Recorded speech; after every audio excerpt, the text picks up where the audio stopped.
Congress has voted to affirm the election of President-elect Joe Biden after a chaotic day where rioters, fueled by demands to overturn the election, breached the Capitol. The process of affirming the electors from states is a basic duty for Congress. Usually, that involves a joint session of the House and Senate. Lawmakers vote their approval and move ahead with plans for inauguration with little notice. This year, the event started under a cloud of objections from a group of Republican lawmakers supporting President Trump's false claims of widespread voter fraud. Senate Majority Leader Mitch McConnell and several other GOP leaders rejected their claims, saying it's the constitutional duty of Congress to uphold the election results reported by states.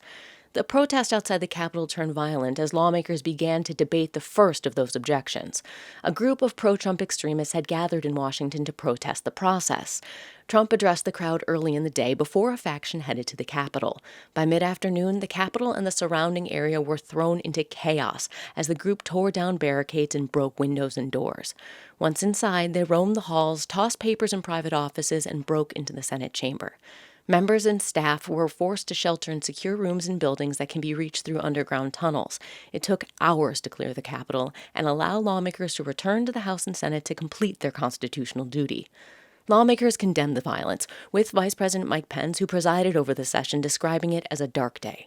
Ultimately, Congress voted down objections to vote counts in Arizona and Pennsylvania and approved Biden's win in the early hours of this morning.